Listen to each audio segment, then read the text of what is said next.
Hey, everybody, what's going on? Happy Sunday night out there in Facebook and YouTube land. The Ragni Show. We are live here with an old guest who scary thought is I think last time we talked was over 5 years ago. But he's back, Mr. Scott Truax, and he's got a book. There's a documentary out, and there's tons to talk about. But before we talk to Scott, I just want to tell everybody today's show and all of our shows is brought to you by our sponsor, Bombers and Sleeves. They are the Lifestyle Apparel Brand, and they're dedicated to bringing you the war on self-doubt. This is for the bold, the fearless, and authentic souls who never back down and wear it all on their sleeves. Bomb your boundaries today. Shop bombersandsleeves.com. So here he is, the man of the hour. And let's hope the connection stays good. Fingers crossed. The one and only Scott Truax, and we lost him. And he's back. And we lost him. Scott, are you with us? I'd say give us a thumb up, but let's see. Are you back? Now I can't hear you. Can you hear me? I can't hear you. Scott, you can design a rocket to jump a canyon, and we can't get you on here. Is there... Wait a minute. I think you hit there's one of the buttons is like a mute on the mic or something. I think that's what you did. Let me see. Edit mic settings. Mic volume. Boom. Can't hear you. No. I see you. Can't hear you. Hang tight, everybody. We're going to try to get this straight. We're going to talk to Scott and get this all going on because there's so much to talk about. He's got this book out now. I talk about the Canyon, talk about Evel, talk about Scott's father, talk about Eddie Braun, rockets, books, documentaries. Something else I want to talk about, which I just wanted to ask this little surprise question once we get him officially on here.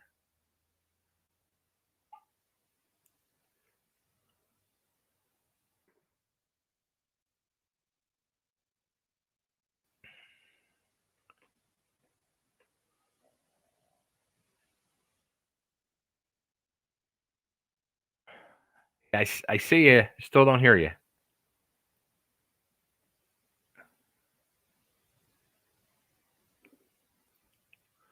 I think you hit like a mute on the mic somewhere.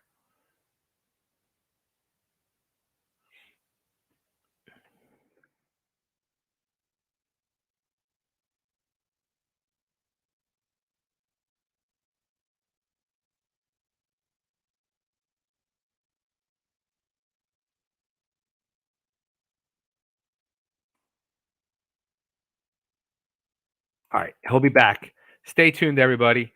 I know a lot of Scott's got a lot of fans that really want to hear about this, and I'm sure a lot of people they know the story. It's an amazing story. It really is. All right, I think we're going to hear him now. Let me get him on here. Okay, Scott, can you hear me now? Can I hear you? I can hear. I can hear you now, but it's breaking up.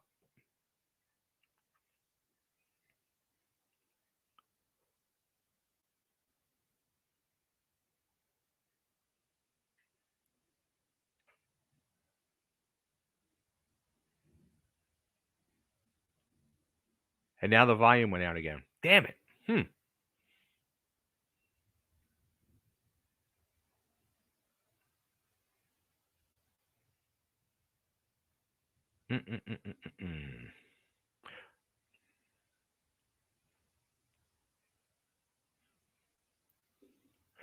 Are you broadcasting from the canyon? Let's see.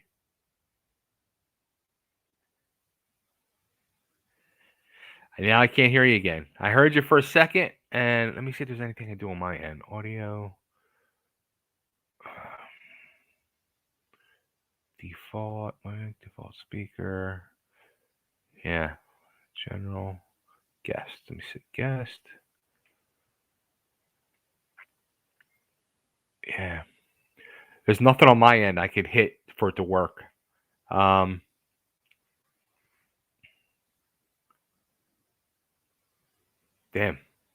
Mm-mm-mm-mm-mm-mm.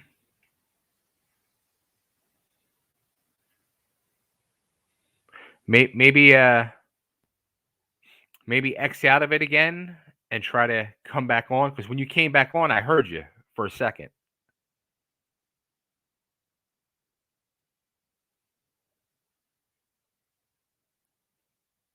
Yeah, now I see you again. There we okay. Let's see. Maybe he'll come back on. Come on, we gotta get this working. Dying to talk to Scott. And once we get this working, if this is I'm praying and hoping this works. I know Scott is very open to people asking questions. Maybe even we can bring some people on with us if people are interested. We'll share the link and see if they want to come on and hang out with us. And all right, let me see here.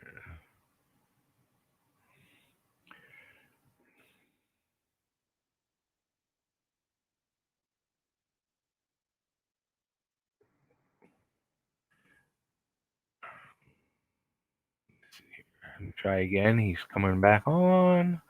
And okay, I think I hear you. I hear something. Now? Now I'm hearing you. Could it be? You. I'm hearing you. Yay? Yay, yay, yay. Okay. All right. Don't touch it. Leave it alone. Okay. All right. Let's do this. Let's do this. Before I ask any Rocket questions, any Snake River questions, any Evel Knievel questions, any Braun questions, any Scott Truax questions, or any Bob Truax questions, I am gonna ask Scott Truax question. You were doing something a few years ago, and I was following the progress, and then I don't ever know what happened to it. Are you still redoing that Porsche? Is the Porsche done? Do you still have the Porsche? It is sitting there waiting patiently for me to get more money. So people buy the book so he can finish the Porsche.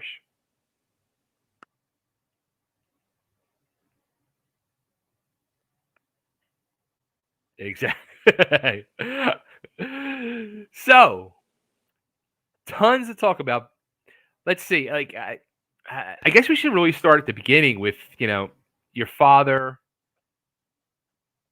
Evel, that whole thing. Like, when that whole thing started, when your father started working with Evel to put together the rocket. How old were you?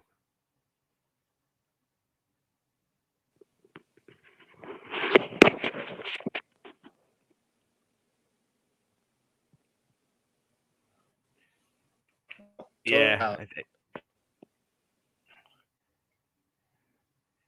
yeah. I supposedly have kick-ass Wi-Fi here, so I don't know what the deal is. Should we ask who the Wi-Fi provider is?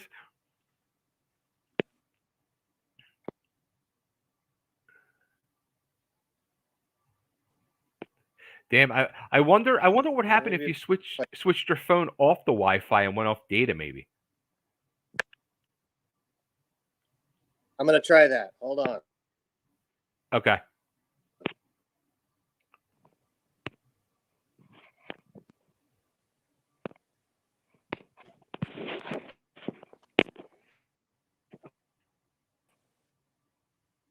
right, hang tight, everybody. Hopefully this can work.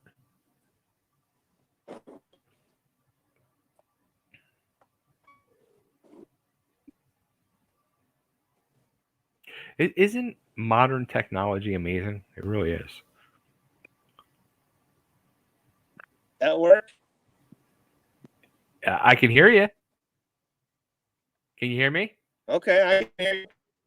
Yeah. It actually that's better. It seems like it's a little better. It does.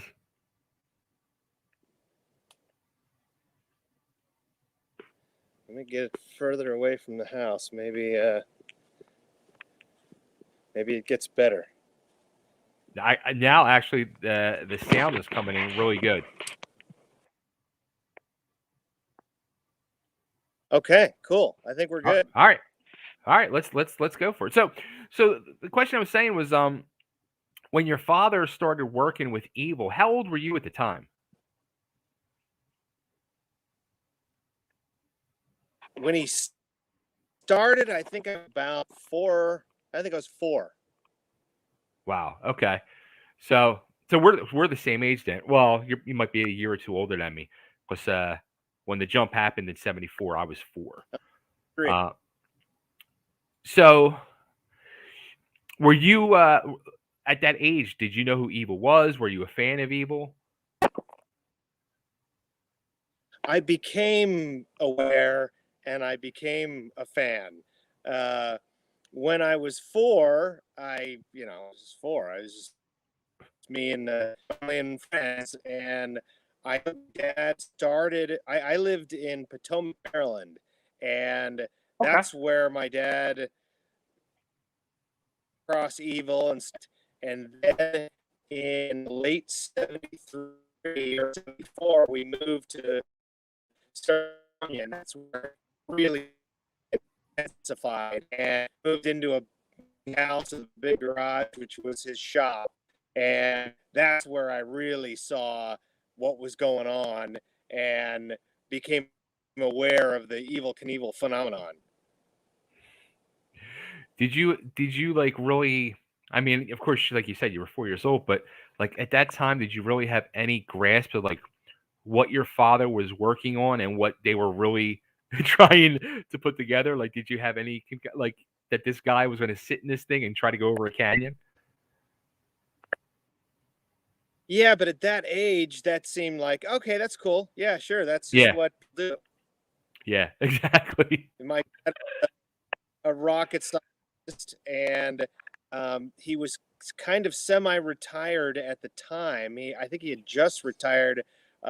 He was a captain in the Navy, Okay. and he did most of his the Navy branches of the military. And then he had met my mom, and had me, and after, obviously 4 years after, met Evel Knievel and started working on this crazy rocket in the garage. So does like evil start coming to your house at this point? Like when they start working together? Yeah. So as a kid, I start becoming aware. Yeah, I'm going to school with preschool, whatever, and uh, I remember that was I call us lunchbox kids. We were like the last generation where your mom would pack your lunch in a box, and Evel Knievel was on the lunchbox that everyone wanted. On Yes. that lunch that everyone wanted was that was in my garage. So I don't know how just doesn't get any cooler than that. Wow. So I guess you were truly the coolest kid in school. Oh no, I was a total nerd. But I had something cool going on, so at least there was that. Were you like telling kids though, like this was going like that rocket's in my house, it's in my garage? Was more like there were. You asked if Evel came to the house. Yeah, he came a couple times. Once was with his support truck, and it was his mobile command center, transported all his Wow. bikes. It was his home away from home, and he comes pulling it. We lived in a cul-de-sac, and he comes pulling that, and the neighborhood kids in the neighborhood all went crazy. I mean, there is nothing cooler than that. The presidential limo could have pulled up, and it wouldn't have been this big truck. So yeah, that was the coolest kind of mayhem that you could.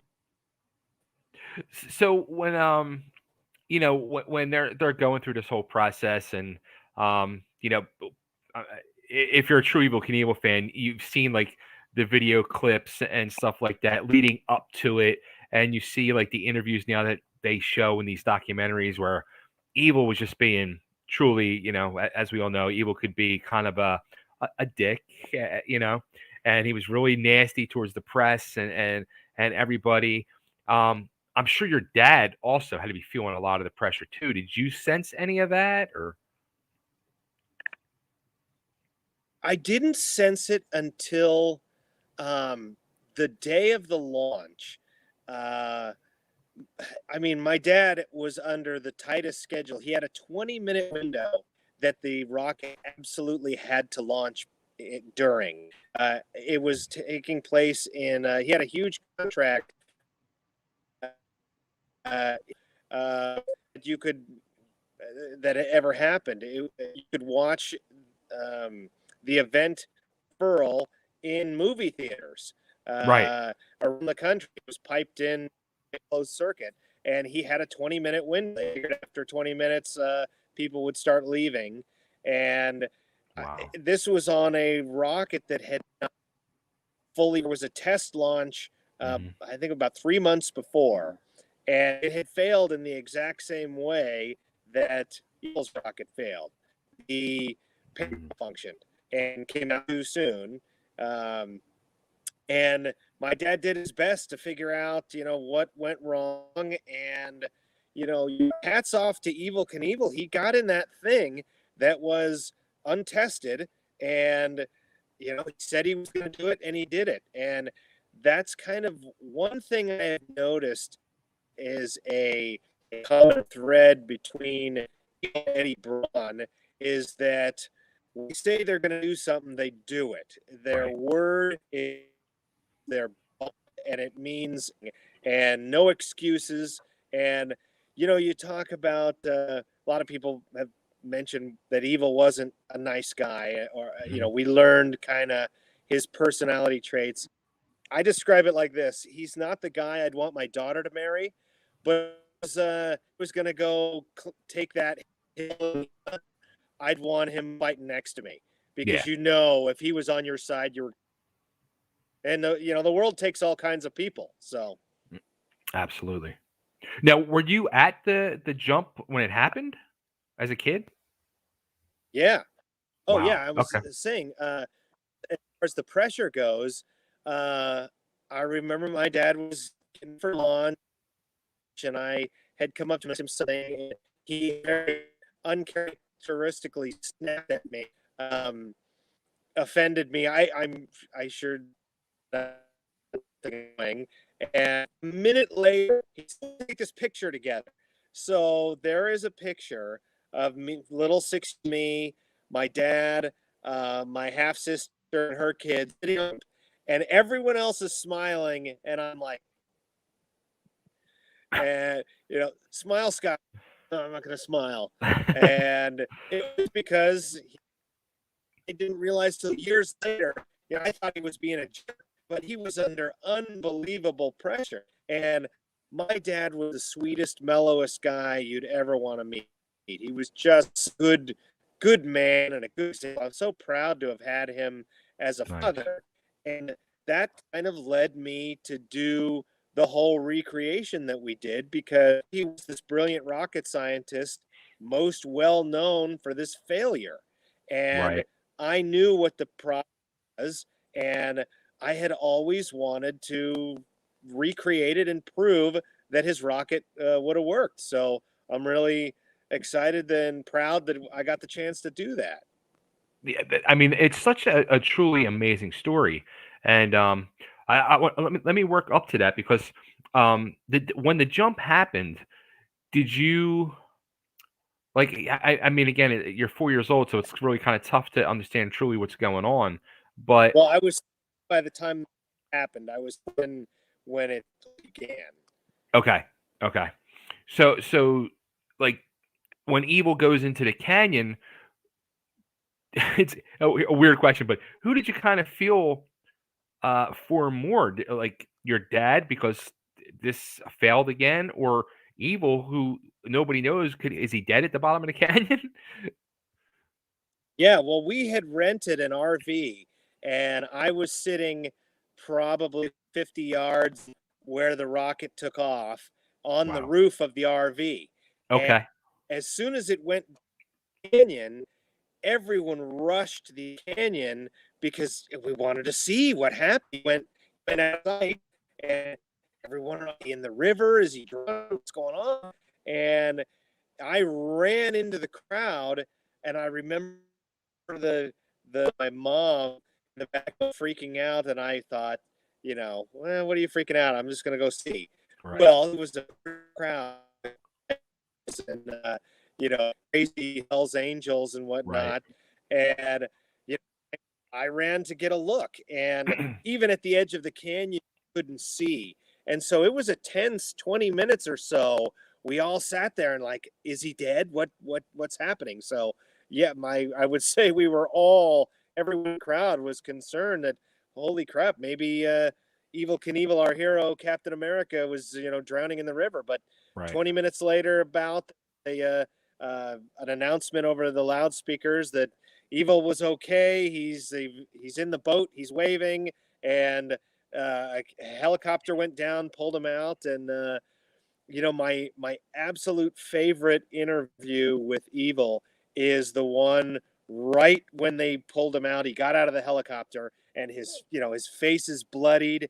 Uh, he either hit his head on the windshield, or when he was in midair, he couldn't get his visor off, and he's tearing at his Oh. face trying to get this visor off the helmet. So anyway, he's dirty and bloody, and they say, what went wrong, and he was very flustered, and they say, what are you going to do, Evel? You going to try it again? And he normally he was full of bravado and confidence, and this is a guy that had just been through hell and been Yeah. terrified, and it was the most real you ever got to see. And he's like, I don't know, I sat in the thing and I tried it, and I don't know what I'm gonna do. And I just love that, you know deep down he was cool as a cucumber as he usually was, and he down. That's why he never tried it again, because I think it Yeah. it just scared the hell out of him. Now, did the relationship between your father and Evil continue much after that, or did it, falter away, Yeah, or actually, it's funny. Right after my dad started building a jet powered. They had an idea for a toy, and they built. My dad, like, oh, the cool thing about Evil is he had toys, and then he had life size versions of the toys. There was the right, motorcycles, the stunt cycle, and you could buy a toy of it, and then there was the sky cycle you could buy a toy of, and then there was a jet powered trike that my dad built for him, and right, then a lot of people don't know is after the canyon thing, he asked my dad, all right, Bob, what can we do next? And mm. my dad said, no, I think I can make you the world's first private astronaut for about $1 million. And Evil said, oh, let's. And so my dad started putting together the pieces of a rocket that would put Evil to the Kármán line, to 100 kilometers, in space. Unfortunately, Evil got in trouble for beating up Shelley Saltman with a baseball bat, Base, and that right. that ended his career completely. So we never got to see Evil in space, which would have been really cool. That's wow. I never knew that. That's the first I've heard of that one. Yeah, that's like I said, it's in my book, and that and a lot of else. There's all kinds of just super cool stories that I was so fortunate to be a part of. Absolutely. Now, at what point, like you said, you discovered what the problem was and how to fix it. Like, at what point do you say to yourself, I want to do right by my father. I want to make this right. I want to prove that he was right in what he was doing, and I can make this canyon jump happen. At what point in your life do you say that? And Well, I always thought about as a little kid, and then you grow up, life gets in the way, you get married, you start working regular jobs, and um, actually in the early 90s, I think it was about 91, 92, Robbie Knievel Mhm.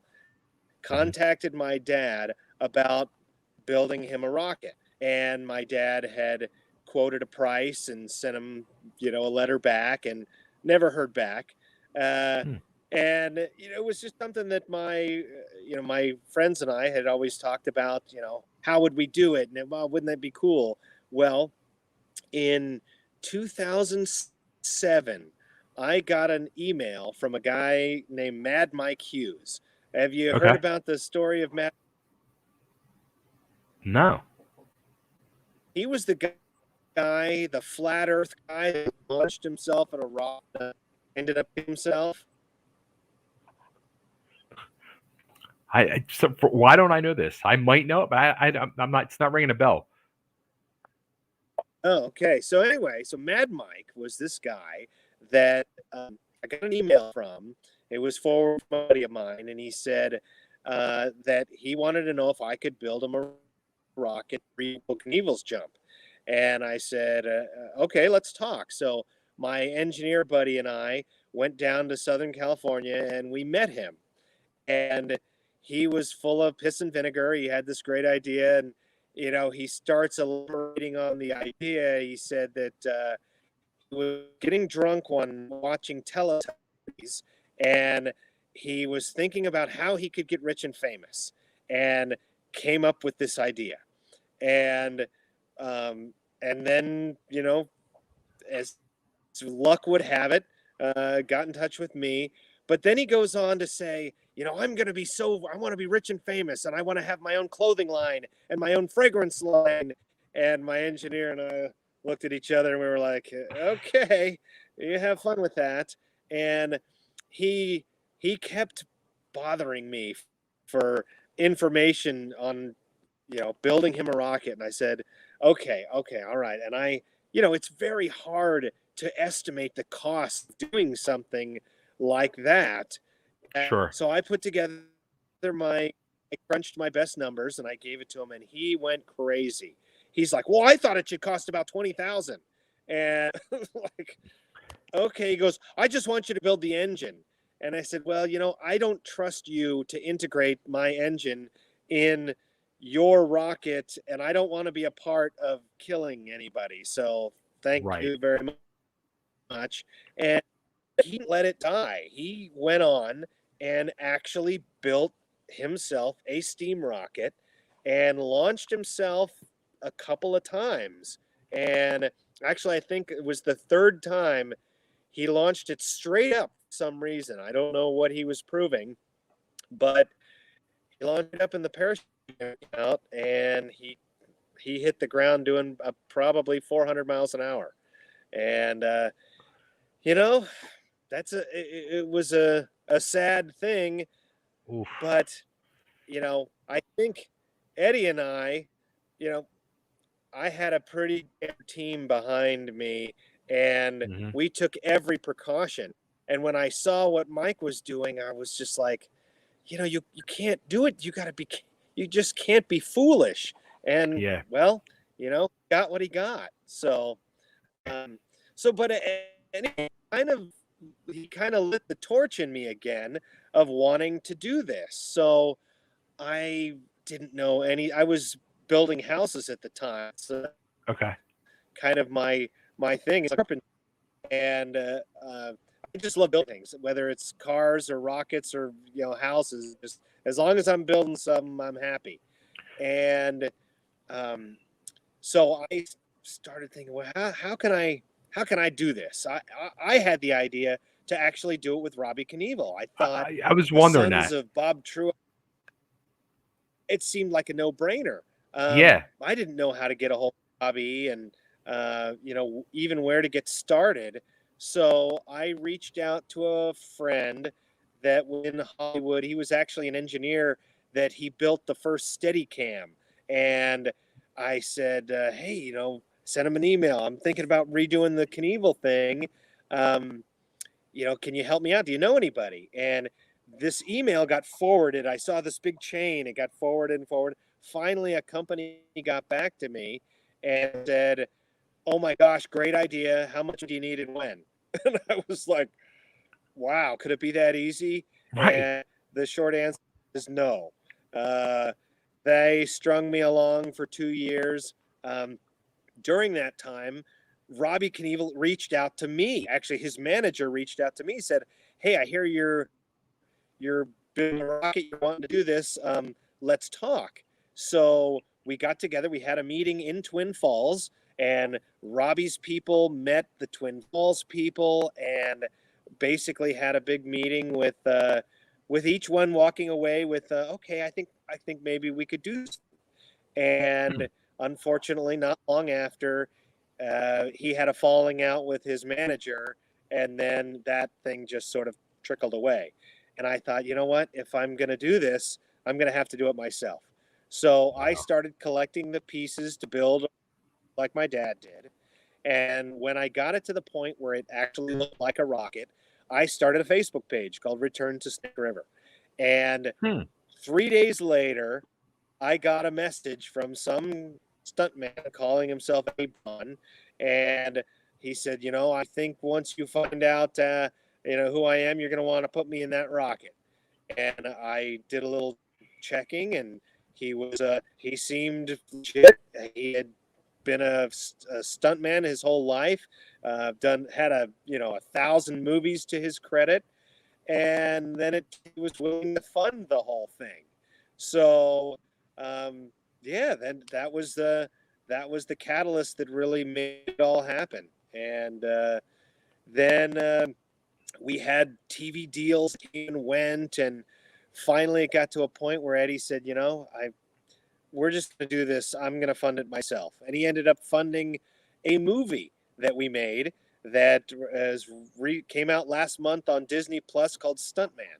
And it's got 100% reviews on Rotten Tomatoes. It's it's very well received, and we're really proud of it. That's amazing. Now, when this whole thing started, um, even like going back to like when you first started putting the pieces together, and even meeting with Robbie, was your father still alive at the time, or? My father passed away in 2010. I'm He was in the picture. No, I remember. It was it was all the same month when that first company, after 2 years of stringing along, said, "No, we've tried, we're out. So good luck." Mm, And a month later, Dad passed away. mm. So by the time Robbie, he, it was all happened right about the same time. Yeah, 2010 was a really bad year. Wow. What was your father for the idea of you pursuing this, and trying to do this? Yeah, I think it would have been such a great way. Um, you know, when I was a kid, I wasn't always, and every kid wants to make their parent proud, Sure. and he didn't get to see my proud moment, but I like to think he was, and I I I hope he was proud posthumously. I'm sure he was. So, you and Eddie, you get together, and you start really putting things in order. And it actually, like, it took how many years then at that point? It was like probably 3 4 years. On in 2013, late 2013, and we, we had a test launch in 2014 that was Okay. very hush hush, and we wanted to. We were having a hard time getting a broadcast deal because everybody was like, "Well, what if he dies? How do we know you guys can Right. build a rocket?" So we launched this. We had this test launch that was successful, and like I said, we kept it under wraps. And um, then that was 2014. Eddie spent all of 2015 trying to put a deal together, and we deals would come and go, and Hollywood, they never tell you no up front. they always tell you, yeah, get you to sign an exclusive deal, go out and try to shop it, blow sunshine up your ass for, as long as they can until it falls apart.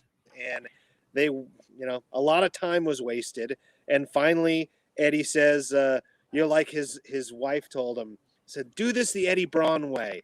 Just say, screw it, and I'm going to go do it myself. And that's what he did. He got a bunch of his Hollywood movie making friends together, and they were all as excited about the project as we were, and they documented the whole thing, and they made this super kick-ass movie. It's amazing.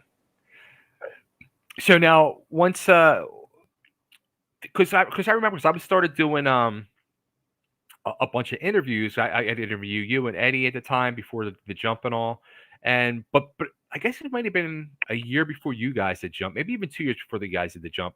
There was a bunch of the daredevils who have followed in Evil's footsteps started coming out of the woodwork. They wanted to be the one to jump the canyon. There was Big Ed Beckley and Super Joe Reed, and they were all saying they were jumping the canyon, but nobody really had a rocket. Nobody had any, you know what I mean? But it was like there was like this whole race all of a sudden to jump the canyon, and then there was people like I guess meeting with Twin Falls and getting sections of the canyon. It was like a whole crazy time. Yeah, it turned into a fiasco, actually, because 2014 was the 40th anniversary, Right. and the landing zone where Evel would have landed Mhm. is state property, and the state charter requires them to try to make money with this property. So Mm. there was a guy that I was dealing with that he was retiring, and he just had no interest in this rocket silliness. And when he retired, another guy took his place who was very gung ho. And he took out an ad in the trade publications saying, if you want to recreate Evel Knievel's jump, you come talk to me. And that was what, I mean, we had a rocket at that point. I mean, we were well on our way. Everyone else had an idea. Right. And yeah, then we really wanted to jump from the original spot, but a land lease auction ensued because when more than one Right. person wants a piece of property, they auction it. And Eddie had shown me his we had just met, and we were just in beginning phases of this, and I knew how much money he had to spend, and I knew he was for real, and I knew we had a rocket. I knew we were capable. I'm like, okay, this is a formality. And sure enough, that Big Ed Beckley guy, he had Mhm. a girlfriend that was a multi millionaire, and that I talk about the whole land lease auction in my book about just Okay. the amount started at 50,000 and went up in $5,000 increments until it got to 940,000. So Big Oh Ed my Beckley God. paid $940,000 and ended up losing it all. Yeah. Wow. That's It crazy. made the Crazy. balls look dumb. It made Ed look dumb. And we decided at that point, we were really dejected after the land lease auction. It was a quiet ride home from Boise back to Twin Falls. And at some point, somebody said, well, let's go find somewhere else. So immediately day, the next day, we were out searching for another location, and we found a perfect spot that was about 9 miles east of the original jump site that Wow. was private property, and we were able to lease it without any hassles from the city. Um, and and yeah, the rest is history. It literally is. Now, when as all this is going on, you're building a rocket. You guys are putting all these the legalities of things in order. Um, Did you already have the plan to start writing a book? Were you working on the book at that point too, as you were going through all of this, or was that after everything was said and done, you decided to put everything down into a Well, book? what I had done is I was very busy at the time, uh, and I used my emails and pictures. I would send, Eddie spent $1.5 million of his own money putting this thing together, and I was just humbled is not a powerful enough word. I just couldn't believe that. I have struggled with money my whole life, and I couldn't believe somebody was bought into my dream as hard as Eddie did, because it was his dream to pay homage to his hero, Evel Knievel, and get to Right. walk in his footsteps for a little bit. And so I would send him these videos. This is what we spent your money on today, Eddie, hoping that he'll stay motivated enough to, keep the money flowing. And so I went back and looked at my old emails and my old pictures. They were all dated, and it brought it back to the forefront. So Wow. once the launch had happened, I had actually um, we were in a deal with Disney starting in like 2018, and Eddie made me promise, don't come out with anything, don't come out with a book or anything until Mhm. the movie comes out. And so I'm okay, fair enough. I said, it's not going to make any difference. But he's like, yeah, but you're kind of giving away the ending. And I'm like, all righty, I will. So yeah, I had it written, and as soon as the movie came out, I had it published. That's awesome. Now, how about going back to the actual jump? I mean, like, how scary is it for you? You're the guy who designs this, and you got Eddie, who is brave enough or crazy enough to do this, to sit in that thing and fly over the canyon. How scared are you that, I mean, this guy's life is literally in your hands? I was terrified, uh, because I had come to know Eddie and come to have a lot of friendship and respect for him.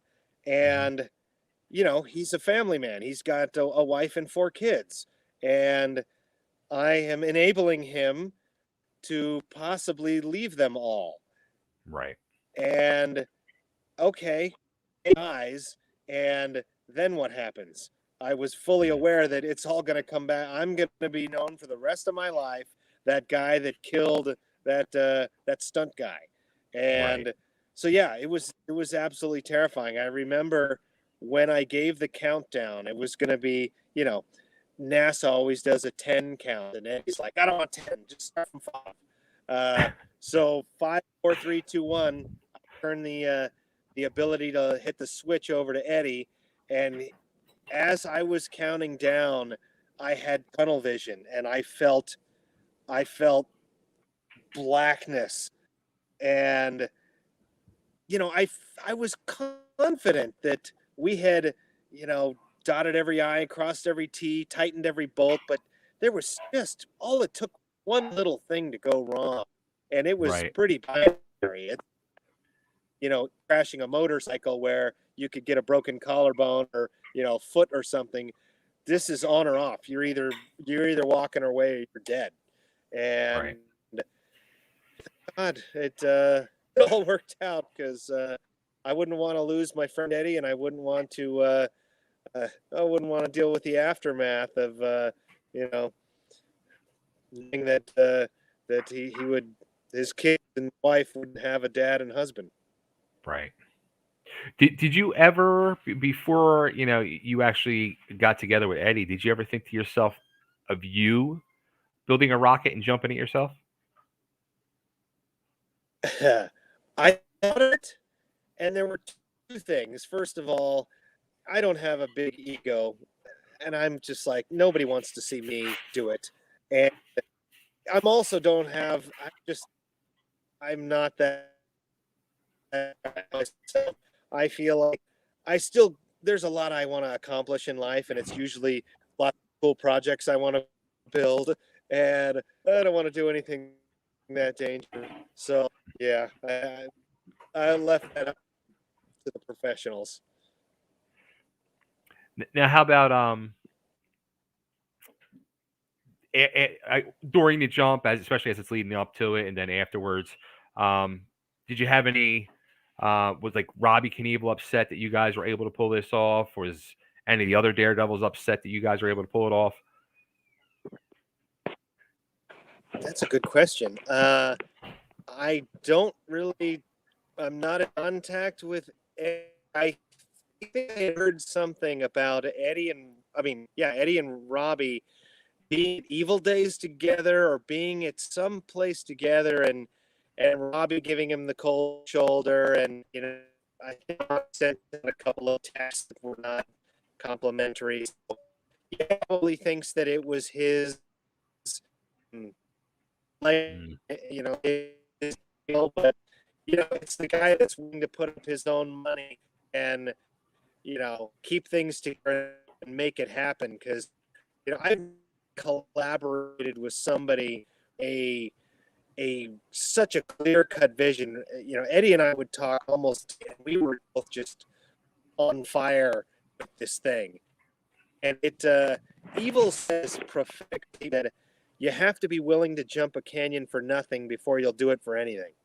And That's true. yeah, we were willing to put up or shut up. And you can talk about it all day long, but actually building a rocket and then actually sitting in it.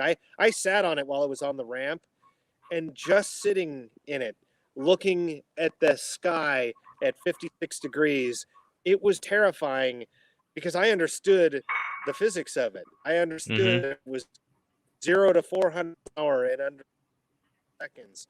It's 2,000 feet in the air, and it's 3/4 of a mile downrange in this 25-inch diameter aluminum shell. Eddie calls it a tin can sometimes, and I hate that. Basically, and yeah, it was scary, and Eddie did not hesitate at all. It was time to go. We had calculated the sequence of what would happen, and I think we said it would take 5 minutes, and I think it took about 1 minute. Eddie was, before we knew it, he was in the rocket, and the docking clamp was removed, and he was ready to go. 5, 4, 3, 2, 1, and he went. And this is from So a guy amazing. that is afraid of heights.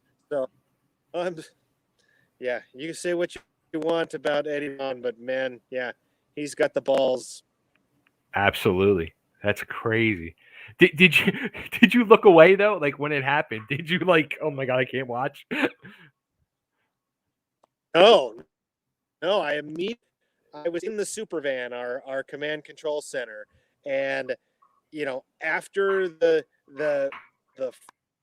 force of the rocket motor blew in steam and dust in the door, and I immediately ran out the side door. I glanced out the windshield, and I could see the ramp. So it's in the air.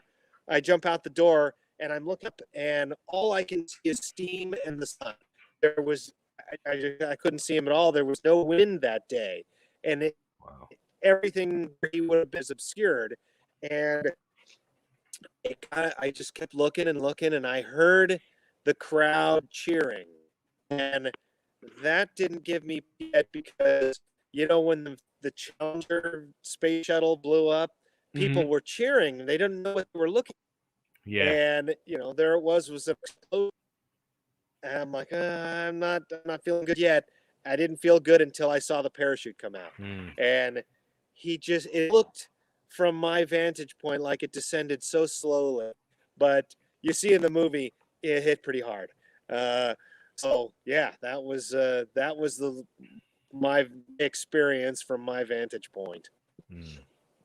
Now, how about it wasn't, that was the one thing you guys did different too, where with Evil was the whole big um thing where it was pay-per-view, it was the live audience there on hand, and you guys didn't do that. You guys were pretty low key about the whole thing.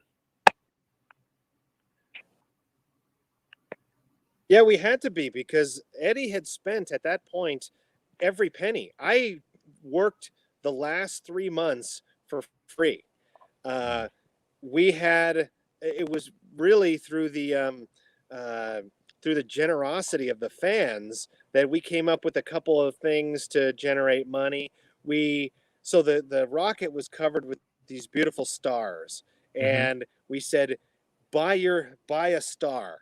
So for X amount of dollars, we wrote people's names in the star on the rocket, and they're still there. Oh wow. And Oh wow. I sold T-shirts. I did anything I could to make it happen, because Eddie was just completely out of money. And Wow. if we had, we didn't have money to put on an event, and Hmm. somebody fallen into the game, shoot us, it'd have been all over. So we Yeah. tried to keep people away by telling people we're going to launch Saturday, and we launched on Friday. And even at there Mm. was still 1,000 people that showed up. Um, so it was a nail biter to the end. That's so wild. So how soon after the jump do you start writing the book then?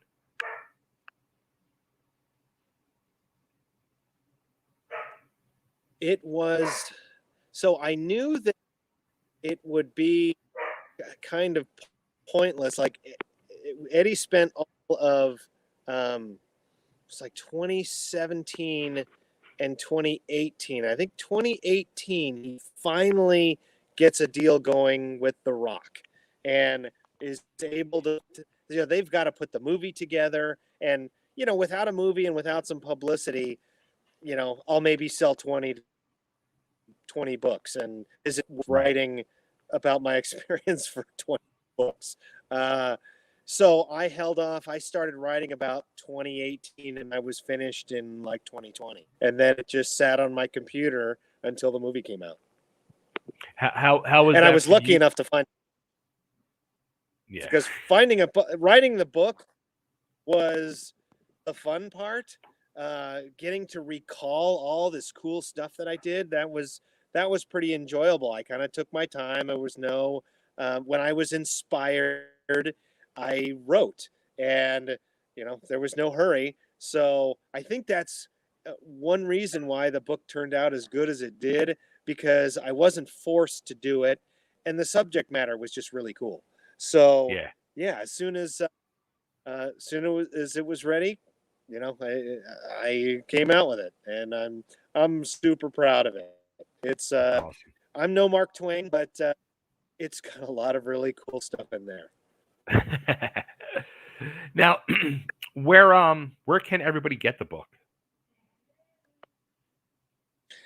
It's on Amazon if you want to go that route. If you want to have me sign it, I will autograph it, and write a personal note in it. If you get a hold of me on Facebook, um, I'm Max Q Truax with two X's, MAXXQ Truax on Facebook, and yeah, just get a hold of me. Send me a message. I can PayPal or Venmo or whatever, and I'll send you a book. That's awesome. And the book is called Return to Snake River. Turn to Snake River. That's what if we had a TV show, that was my plan from the beginning, because this is what it was all about. It was returning to Snake River after 4 years. It is truly such a remarkable story. I mean, it's just that to return 40 something years later, um, to do what your father set out to do with Evil, it would have been, and I'm sure you feel the same way if your father was alive to see it. It would have been amazing. Yes, and that's my biggest. That's the saddest thing for me. The only downside is that he didn't get to see it, because yeah, finally proud, I think. But you know, that's life. Unfortunately, people he made it 93 years, so I can't complain. He had a good run. I hope I make it Absolutely. that. Hope I make it that far. And yeah, it was a hell of a ride. So now, here's a question for you. I'm a crier. I cry at like everything and anything anymore. I don't know if it's because I'm getting old or whatever. But when the rocket goes successful, Eddie's alive and well, do you cry? Yeah, I dropped to my knees and I just, I'm not a crier. I am, you know, pretty, emotions in check, but that was the culmination of, at that point, almost 10 years. Right. And I lost, I dropped to my knees.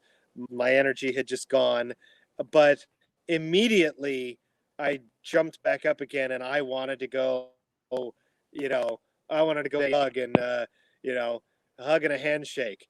And so they had one of the movie camera guys was shadowing me, and somebody had moved my car. And so I just looked around and said, "Hey, I need a ride to the other side." And the guy that leases the property, a super cool guy, he had a side by side, UTV, and he said, "Hop in." And it was a two-seater. And we're like, "Where are we going to put the camera guy?" He could just sit on the hood. So he's hauling ass dirt field, and I've got both hands around the camera guy, and he's sliding around, and they never used that footage. But funny. Oh, that's And funny. yeah, I met on the other side, and we had our little photo op, and then I first thing I did was call my wife, and somebody clicked a picture of me on the ground, rocket in the background with me talking to my wife, and it was it was so cool. It was such an That's awesome awesome. day. It was just, it, that hard work and that 8 years couldn't have ended any better. Absolutely. Now, do you think if Evil was alive, he would have been pissed off? That's a good question too. I don't think so. I mean, we've got the legacy. I mean, that Bob Truax's son, they had a good rapport up until the last few years of his life. Evel gave a few interviews that were not very complimentary of my dad, and Mm, I think it was a combination of, he was, he'd gone through a lot and was on a lot of painkillers at the time, yeah. and I think his ego got really tired of people poking fun. "Oh, what did you pull?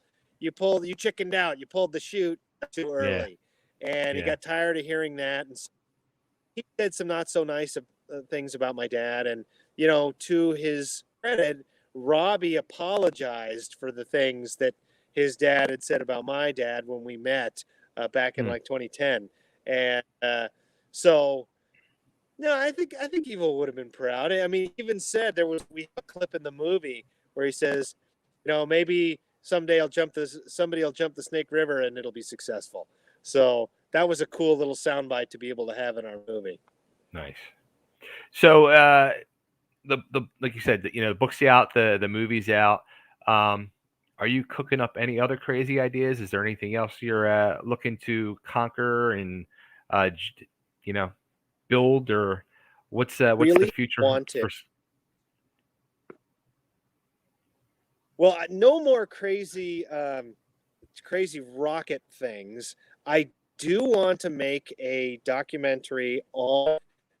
I'm working with a company that is trying to promote STEM courses, and I want to do a science and technology documentary about the rockets. About There's such an interesting history about Evil's rocket and about our rocket and what we did, and what we didn't do.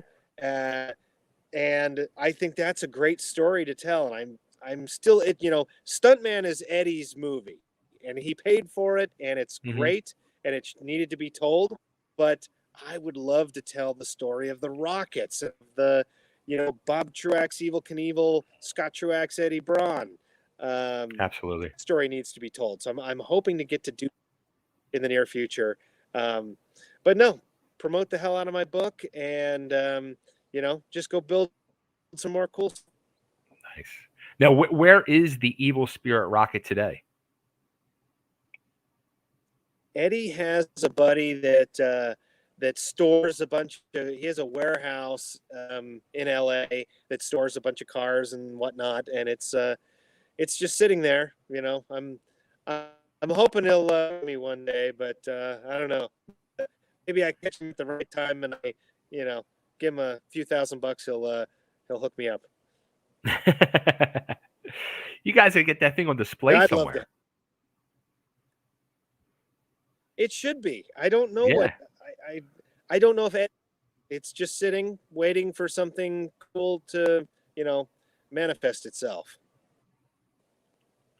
That's scary because God knows what can be manifested. Yeah, well, you got to imagine it before you can do it. So That's I don't true. know. We'll see what happens. I would love to take it tour and show kids. A lot was hinging on how popular the movie did. How well the movie did, and unfortunately, it's streaming, so we don't know. We don't get to see box office receipts, and Right. the only way we'll know how well it did is when we get an email from Disney saying, "Hey, we want you guys to do another movie." So yeah, we'll see. Interesting. Very interesting. So I just urge everyone that was ever inspired by Evel Knievel and interested in that whole thing to watch the Stuntman movie. And if you think that was cool and want to know the story behind it, buy my book. Yeah, absolutely. Return to Snake River, get the book, Amazon, or go right directly to Scott on Facebook and get a copy, get an autographed copy. That's what I'm going to do. I don't want to put the money in Amazon's pocket. I want to put the money in your pocket. Yeah, kind of like Max Q Truax, XX Truax at on Facebook. Nice. Yeah, and what I'll do is I'll go and I'll drop your thing down in the comments, your Facebook profile, so people can hit you up. Cool. Well, Awesome. Scott, I really appreciate it. Scott, this was great talking to you. Great catching up. I didn't even. I knew it was a while, but that was like, oh my god, it was like almost 5 years ago before the jump, and we talked before the whole jump. Me, you, and Eddie had talked before it, and crazy how much time has passed. But I'm glad this book is out. I'm glad the movie's out, and I can't wait to dive into both. Cool. All right. Well, good talking to you, and hope to see you soon. Absolutely. Take care, Scott. Thanks for everything, man. You too. Bye. All right, everybody. There you go. Scott Truax. Check out the book, Return to Snake River. Like we said, you can get it on Amazon or go directly to Scott's Facebook profile, Max Q Truax. And you can get a copy right from him, and he'll personalize it and sign it for you. So there you go. Thanks, everybody, for tuning in. Share this out with your friends, your family. Make sure you hit the like button on Totally Driven Entertainment on Facebook and subscribe to the YouTube channel. And we got a bunch more interviews coming up. And actually, I was talking with some of my old Daredevil buddies. And I think there's going to be some more Evel Knievel stuff in the future. So stay tuned. Have a good night, everybody. See ya.